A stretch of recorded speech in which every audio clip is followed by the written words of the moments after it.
Hey guys, so I don't do this very often, but yeah, just wanted to share with you my kind of obsession with modular stuff at the moment, um, and why I think it's such a powerful tool for songwriting and sound design and kind of vaguely random uh, pattern generation and stuff.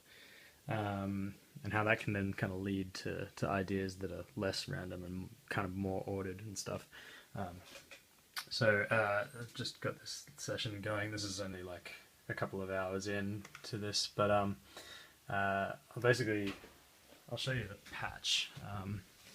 So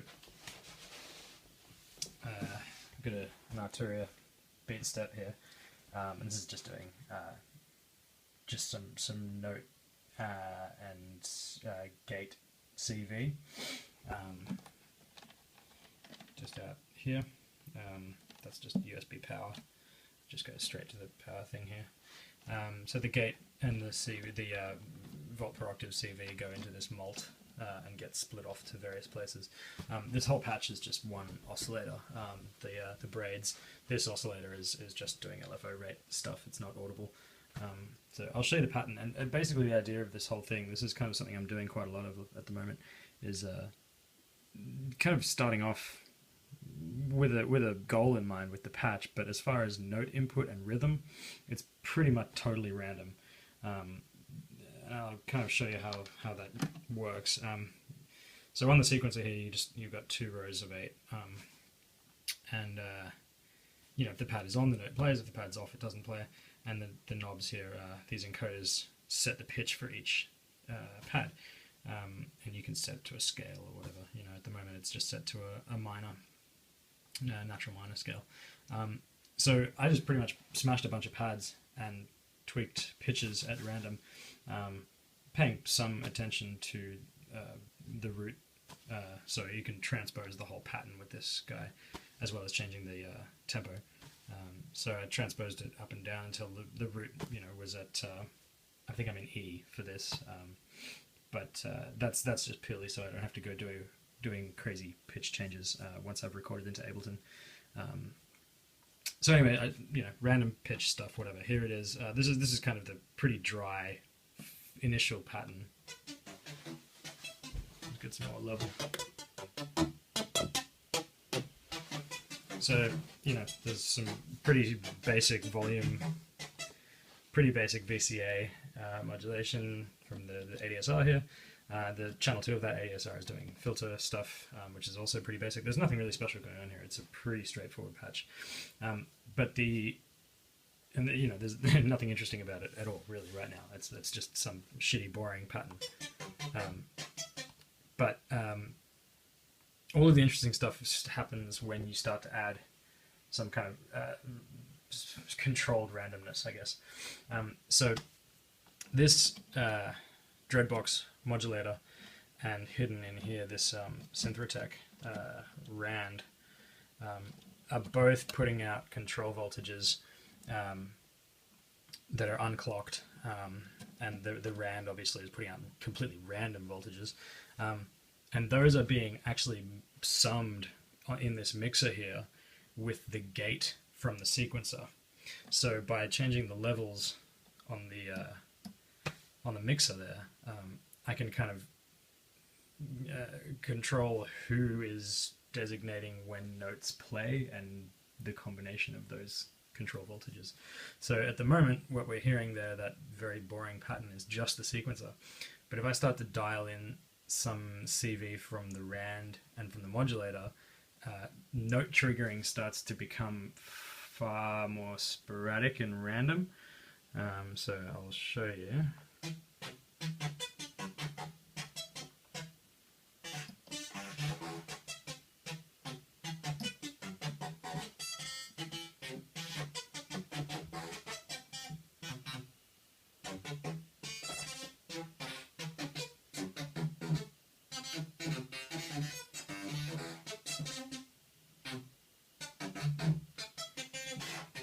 We're still running this normal pattern here.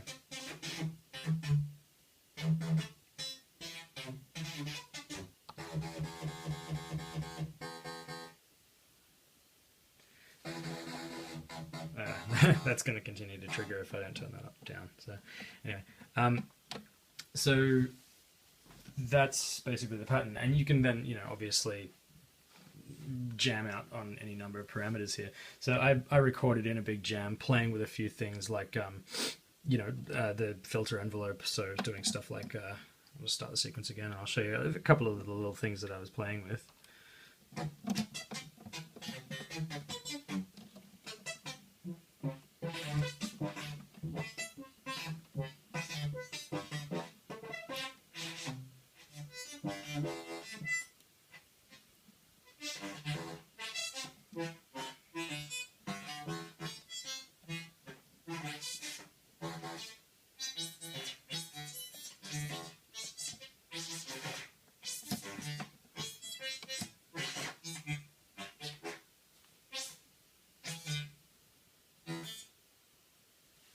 It also helps to pull the tempo down a bit, I guess, so let's do that.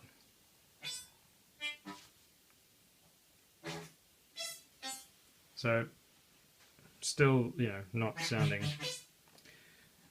super interesting, but we're kind of getting towards my eventual point here. Whoops. Shush. My eventual point being that the more randomness you can add to your patch, and controlled randomness, not totally random, but the more controlled randomness you can add to your patch, the more that ideas spontaneously kind of leap out of the chaos, that then can become, actual melodies and, basses and so forth. So anyway, the last stage in this patch that kind of gets really fun is the clouds here, which is kind of it's half the fun in any patch I do, really. So I'll bring up some levels again, and now we've got the wet dry turned up on the clouds.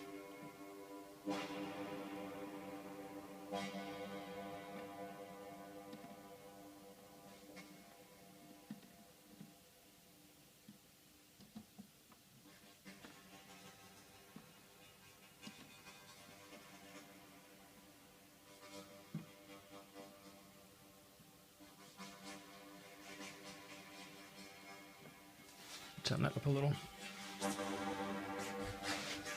Okay, so the sequence is not running right now. This is just random trigger sources. But if I start the sequence,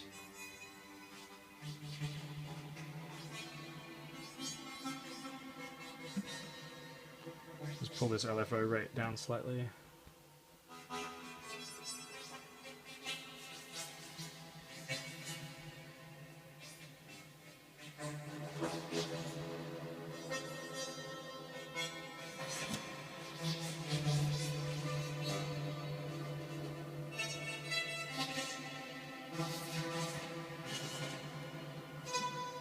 Tighten up this envelope a bit.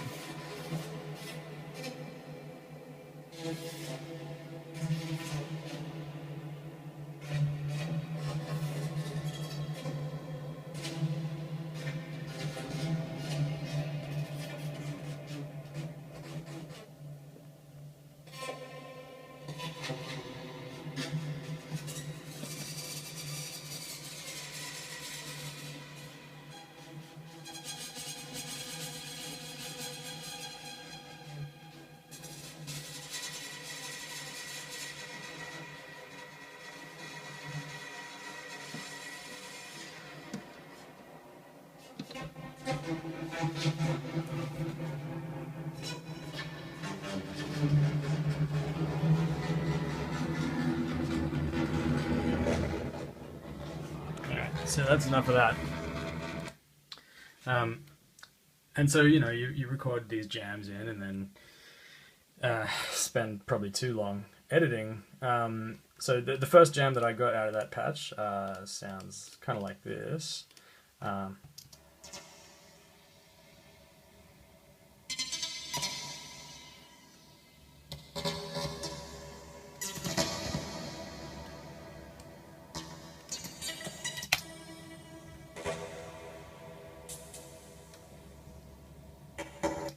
And so after taking, that jam, I edited it down, pulled out some bits I liked. I ran it externally out through my little lexicon reverb unit here, which is really nice, and rendered that out down to this guy here. And so now it sounds like this, and this is kind of the intro to the track. And these ideas were not ideas that I sequenced with any intention. This is just notes that I threw in on the sequencer and then randomly picked out of this, you know, spastic, chaotic mess.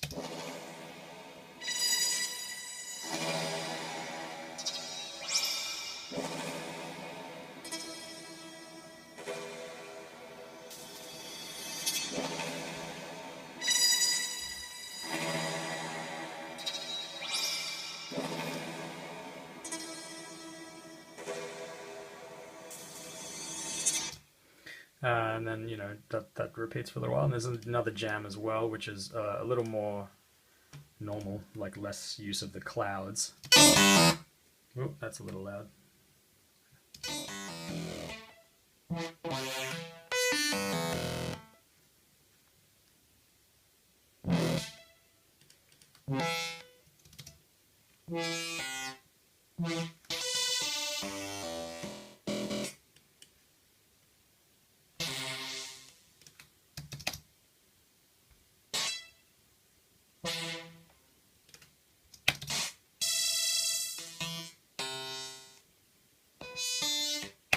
So you get the idea anyway.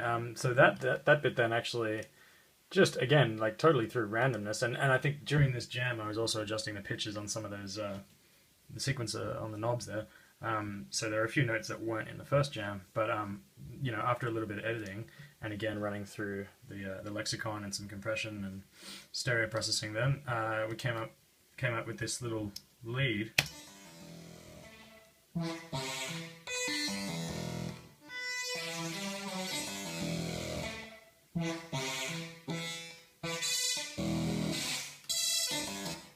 So, you know, like, and throwing these elements into a track, this bass is also out of the modular.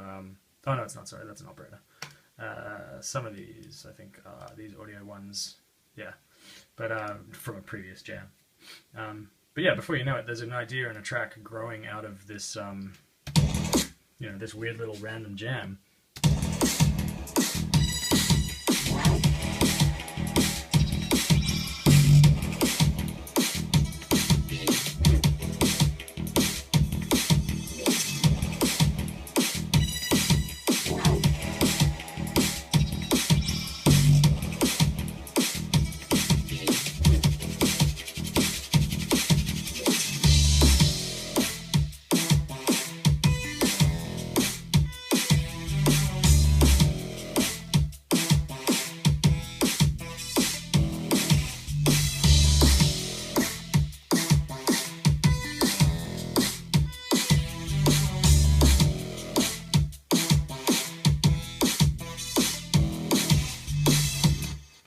So, yeah, I guess this has probably been a little bit ranty and not so easy to follow, I suppose. But yeah, just wanted to show you guys this process that I'm really enjoying at the moment that's kind of taken advantage of some random generation of note patterns, you know, within a specific set of parameters, you know, and then pulling bits of order out of that randomness and turning it into a song. And sorry guys, I got kind of cut off there. I'm shooting this on my phone and it ran out of space. But yeah, you know, I often refer to my modular as kind of an inspiration machine, and that really is its biggest strength for me. Is you know, if I have trouble with, you know, finding inspiration, sitting around and playing with this thing, and coming up with stuff that may not even be a huge part of the song that it eventually finds its way into, it almost always sparks other ideas. So even if I record a half-hour jam and nothing from that jam makes it into the track, 90% of the time something from that jam will spark an idea or spawn some other sound, or I might even just take that sound and tear the shit out of it and make it completely unrecognizable in Ableton. But the point is that something about the tactile experience of patching and tweaking knobs and stuff, combined with the ability to just kind of just freeform stuff and not really think about what you're doing and just kind of go, oh yeah, I'm just going to combine these CVs without any thought for whether the combination of those, gate signals, for example, are going to be in time with anything. I mean, the clocking in this patch is obviously this is not in any way synced to Ableton. And it could be because, that Expert Sleepers there has got a light pipe connection straight into my Apogee, so it's all, but half the fun is not doing that. And then, some might say that it's kind of not really a very modular, analog, purist kind of way of doing things to do random jams and then hack the shit out of it and edit it into time and stretch it and warp it in Ableton and whatever. But I don't know. I think that's half the fun. I think that's the way I use it. That's part of my creative process with this thing, and I love it. And it's a shame it's so expensive to buy more shit. Anyway, yeah. I hope this has been kind of interesting for you guys. Thanks. See ya.